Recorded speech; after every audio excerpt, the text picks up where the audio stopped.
Bienvenue. Dans cette vidéo explicative, je vous explique la théorie des verbes en IR du type partir à l'indicatif présent. L'indicatif présent est un temps du verbe qu'on peut situer dans le présent. On utilise des verbes à l'indicatif présent pour parler de ce qui se passe en ce moment. En français, il y a plusieurs manières de conjuguer des verbes qui se terminent par IR.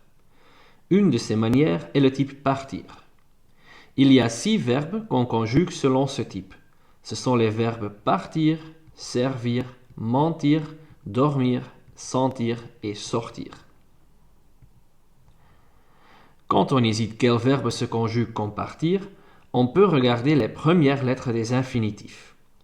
Un aide-mémoire est la phrase « Parfois, maman sert des soupes salées ». Chaque mot de cette phrase correspond à un des verbes qu'on conjugue comme partir. Pour la formation de l'indicatif présent, on utilise un radical du verbe et on ajoute des terminaisons. Pour la formation du radical, il y a une différence entre le singulier et le pluriel. Pour former le radical au singulier, on prend l'infinitif et on laisse tomber les 3 dernières lettres. On laisse tomber le TIR de partir, le VIR de servir et le MIR de dormir. Au pluriel, on laisse tomber le IR de l'infinitif pour former le radical pour tous ces verbes.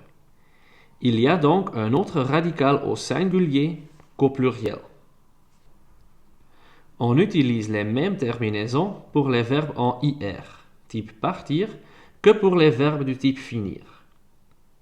Alors, on utilise S, S, T au singulier et on utilise ONS, EZ, ENT au pluriel. Pour mémoriser les terminaisons au singulier, pensez à son seul train. Quand par exemple on veut conjuguer le verbe partir à l'indicatif présent, on commence par le radical. Au singulier, on utilise l'infinitif, mais on laisse tomber les 3 dernières lettres, le TIR. Et au pluriel, pour le radical, on laisse tomber le IR.